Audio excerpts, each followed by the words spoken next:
We're jumping straight into Ondas today.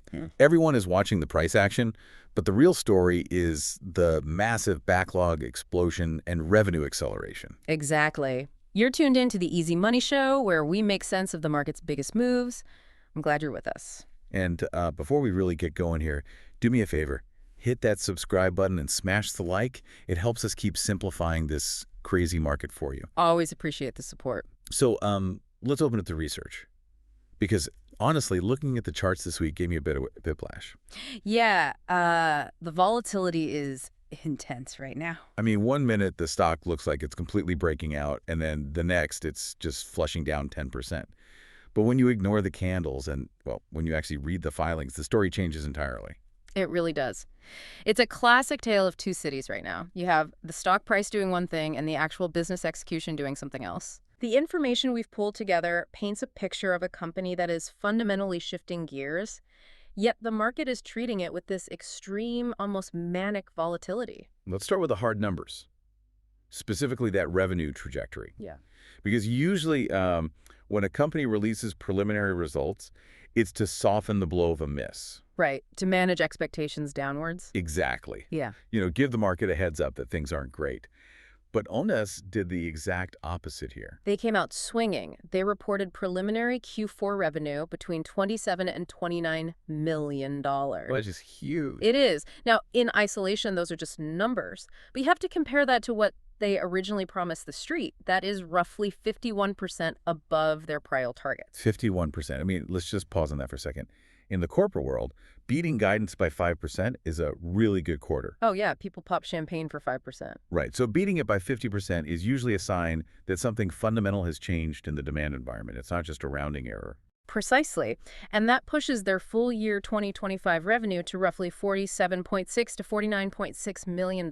Wow. Yeah, that's a 23% beat on the full year. So they aren't just scraping by or, pulling forward a little revenue from Q1 to make the quarter look good. This appears to be real sustained acceleration.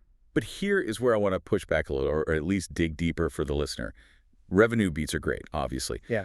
But in this sector, defense tech and autonomous systems, revenue is a lagging indicator. Totally. It tells us what they already did. Exactly. I'm way more interested in what they're going to do next. And that brings us to the backlog. I saw the number in the research, and I actually had to double check it to make sure it wasn't a typo. You mean the jump to 65.3 million? Yeah. As of December 31st, 2025, the backlog is $65.3 million. But the wild part is that back in November, just a month prior, that number was only $23.3 million. It's a massive leap. That is a 180% increase in basically 30 days. How does a company triple its backlog in a month? Is this real demand, or is this just, I don't know, corporate fluff? That's the key question every investor is asking. But when you dig into the breakdown, it's not fluff. It's a massive signal change in the market.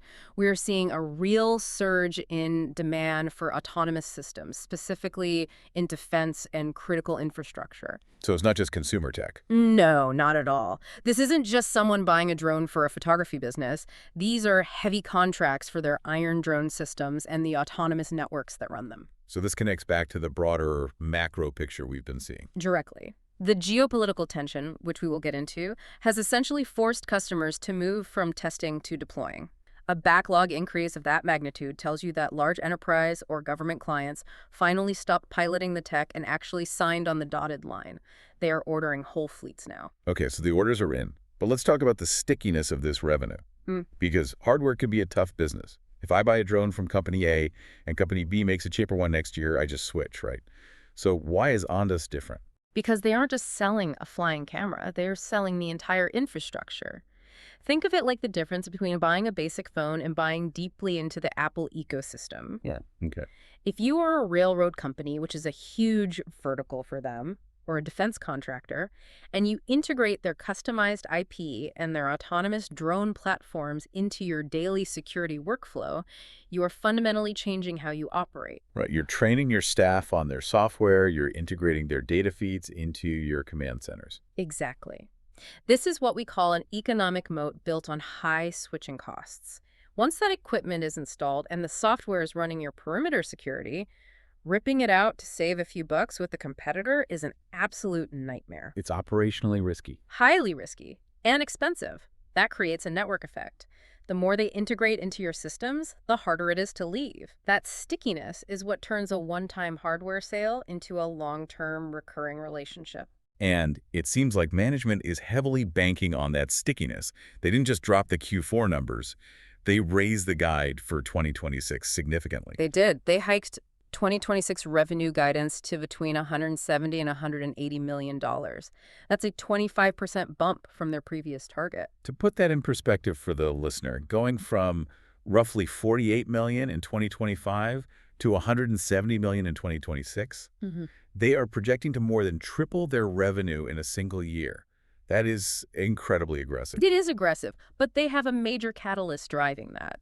The RoboTeam acquisition. Right, let's unpack that, because RoboTeam isn't aerial drones, right? No, they do ground-based autonomous systems, rovers, essentially. Right. So by acquiring them, Ondas isn't just an air company anymore. They now offer a complete autonomous perimeter solution. Eyes in the sky and boots on the ground, literally. That makes sense. That integration allows them to scale their platforms much faster and cross-sell to those exact same defense clients. It justifies that massive revenue jump because they are suddenly selling a much broader suite of products to their existing customer base.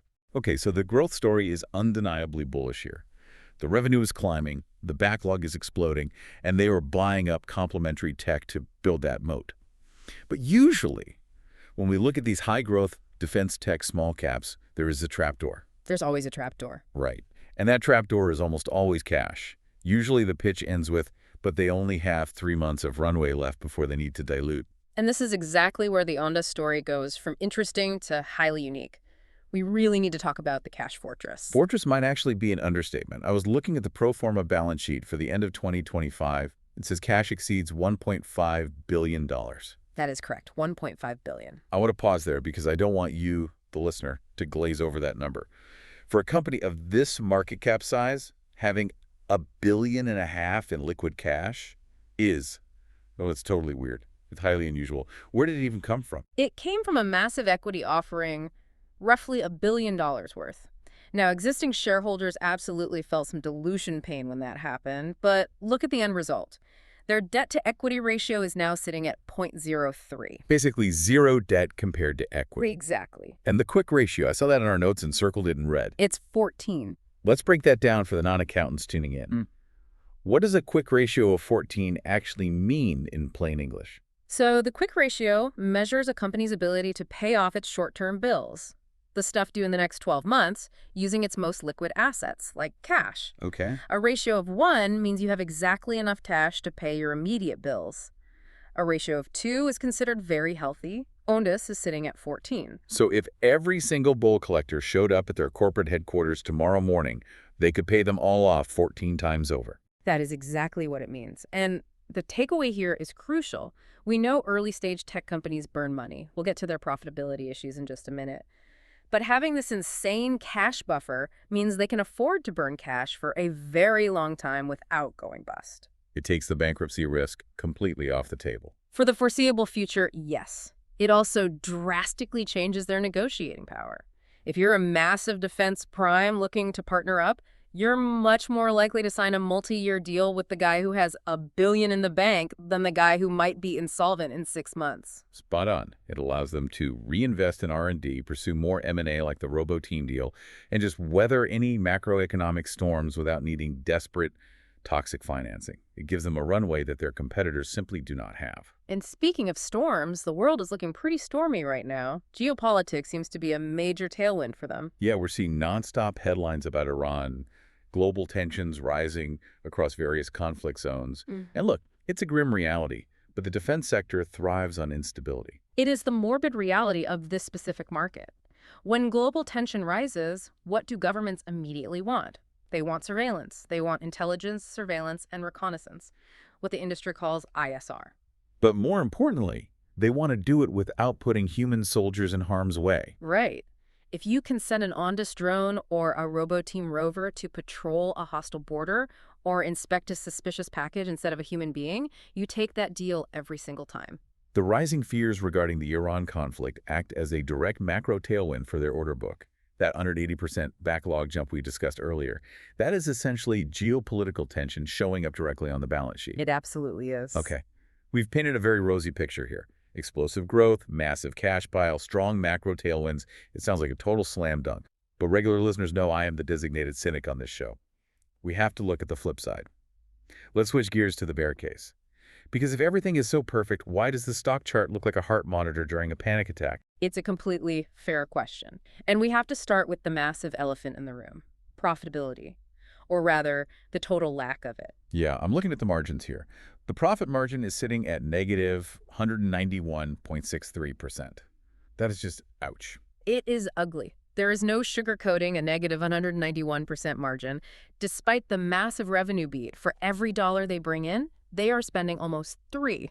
They are burning cash aggressively to expand that backlog and integrate these new acquisitions. So the bullish argument is that they're just buying growth. They are. But investors hate uncertainty. When you see margins that deep in the red, you have to ask, when does this actually end? When do they flip the switch and turn the corner?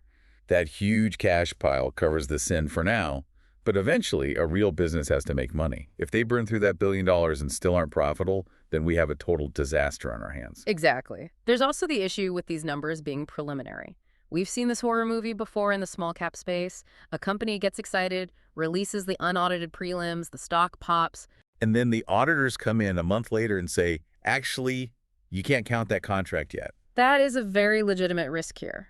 Revenue recognition in the defense and government contract space is notoriously tricky. Sometimes you can't officially book the revenue until the client actually accepts the physical delivery of the unit. Right. If the auditors force a downward revision in the final 10K, that credibility hit would be massive. It would undo all the goodwill they just built with these preliminary numbers. Let's talk about the price action itself, because this has been incredibly frustrating for retail traders.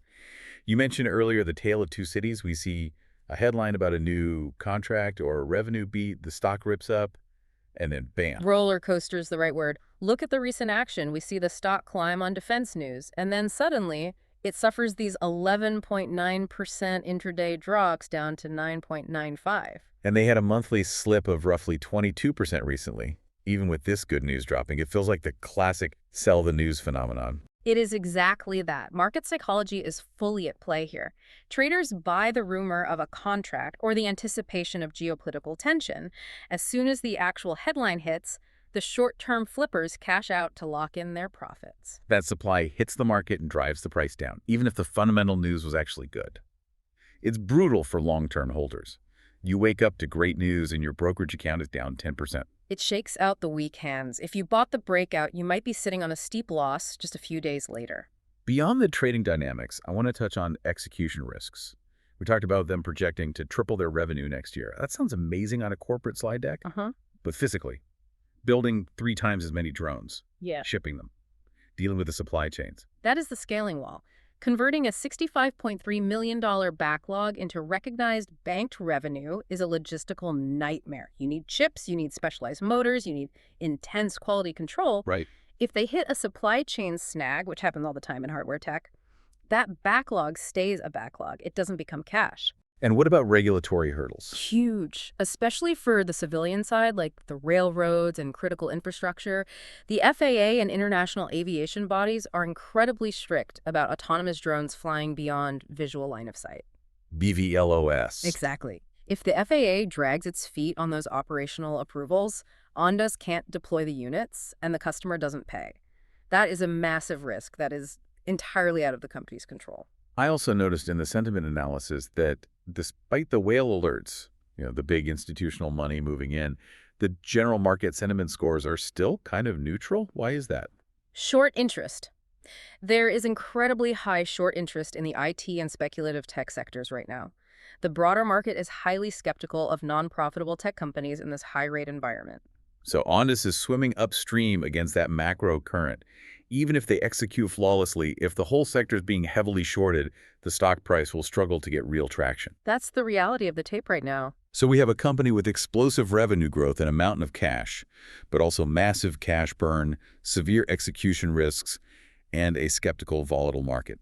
The real question is, what do we do with this information? What should you, the listener, be watching in the next 30 days? There are a few immediate triggers to keep on your radar. First and foremost, March 2026 earnings. This is the big one. This is the official report card. We need to see the final audited 2025 results. Listeners need to check one specific thing when that drops. Does that $65.3 million backlog number hold up? If the audited report shows 65 million or higher, that's a massive green flag. It validates the demand. But if it dips, watch out. We also need to see if that Q4 revenue beat was real. No downward revisions. Right. No oops moments from the accounting department. What about the institutional flow? You mentioned the whales earlier. This is specifically for their active traders listening. Watch the technical level right around $9.95. When the stock dips into that range, do you see volume surges? Because volume means big money. Right. Volume is truth. If you see high trading activity on a day where the price isn't dropping further, that's often accumulation. It means big institutional players are soaking up the shares from the retail traders who are panic selling. That's a highly bullish signal. Conversely, if it breaks resistance on the upside, say it pushes back above $12, you want to see massive volume there too. A breakout on low volume is usually a fake out. Exactly. And obviously, keep the macro news alerts on. Sadly, yes. Any geopolitical news specifically regarding Iran or other conflict zones that require autonomous surveillance are direct catalysts. It's a macabre correlation, but that instability continues to drive the thesis for defense tech. It does. Okay, let's wrap this up with a lowdown. We've covered a lot of ground today. How do we synthesize all of this? Here is the bottom line. Ondas is in the middle of a massive metamorphosis. It's shifting from being a speculative story stock, just a cool idea about drones, into a pure execution play. And the safety net is the real key for me. Agreed. That $1.5 billion pro forma cash balance changes the risk profile completely. It's not a lottery ticket that might go bankrupt tomorrow. It's a fully funded operation. They have the financial resources to solve their scaling problems. Most of their competitors just don't have that luxury. So the downside is somewhat capped by the cash fortress. And the upside depends entirely on whether they can actually build the robots fast enough to clear that massive backlog. That's the bet you're making. And here is a provocative final thought for you to chew on.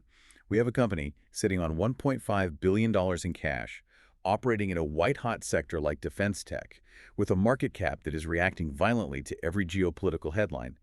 You have to ask yourself, is Ondas looking to use that cash fortress to buy up more competitors like Roboteam and try to monopolize the autonomous drone sector?